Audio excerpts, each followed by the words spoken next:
Dear FI students, we shall now begin with the atomic structure chapter. This is a timeline of the atomic models that we have seen through history. It all began with Dalton's atomic theory way back in 1803, followed by the Thomson atomic model in 1904. Then came Rutherford's in 1911, followed by Bohr in 1913, and the ultimate one is Schrödinger. We will be seeing all of them in detail. To begin with, the Dalton's atomic theory. Here on screen we can again see various models of the atom and the year in which it was proposed. Coming to Dalton's atomic theory, all matter was said to consist of atoms, and all atoms as indivisible, and all the atoms which belong to a particular element were said to have similar properties and characteristics. Let's go towards discovery of the electron. J.J. Thomson was responsible for discovery of the electron. How did this happen? It all began with discovery of cathode rays. The study of atomic structure and subatomic particles was initiated by the discovery of the discharge tube. Yes, we are going to talk about discharge tube experiments here. Experiments on the discharge tube were first conducted in 1878 by William Crookes. When a high voltage electric current was passed through the discharge tube containing a gas at very low pressure, a green fluorescence was seen coming out at the other end of the discharge tube. The fluorescence is the result of rays emitted from the cathode, that is the negative plate, towards the anode, which is the positive plate in the discharge tube. Hence, these rays are called cathode rays. Later, J.J. Thomson studied the characteristics and the constituents of these cathode rays, and that is why we attribute the discovery of electrons to J.J. Thomson. This is a setup of a discharge tube experiment.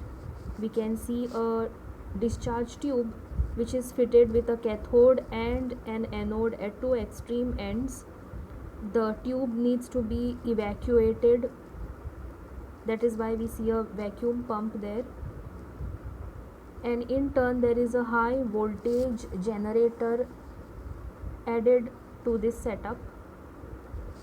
We have to assure that the air is at very low pressure inside the discharge tube. When all the conditions are met, we have high voltage, we have low pressure, there are some rays seen coming out of the cathode going towards the anode.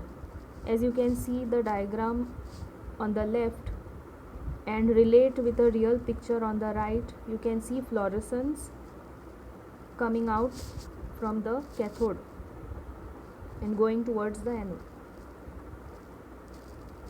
Going towards discovery of protons, German scientist Goldstein modified the discharge tube and passed an electric current through it. He found that positively charged rays were emitted from the anode in the discharge tube. These were also called as canal rays. When an electric field was applied, these rays deflected towards the negatively charged plate. Thus, Goldstein concluded that an atom contains positively charged particles along with the electrons. These positively charged particles were named as protons by the British scientist Ernest Rutherford. Canal rays were also called anode rays because they emitted from the anode. In the discharge tube experiment, using a perforated cathode. This is the setup for obtaining anode rays in the discharge tube. The only difference is the electric current was passed, unlike before. Here also we see that there is a discharge tube, there is a cathode, but this time it is perforated, there is an anode, there is a high voltage generator, the pressure is brought to very low pressure, and the end result is discharge of anode rays from the anode going towards the cathode.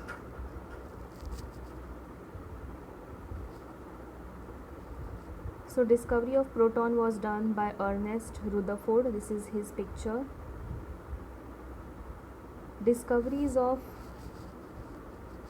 proton, neutron or electron, or for that matter any other thing, is very important. One should always see the hard work and efforts taken by the scientist or the chemist in arriving at something. It inspires us into research. We also have to know discovery of neutron, and this is attributed to James Chadwick.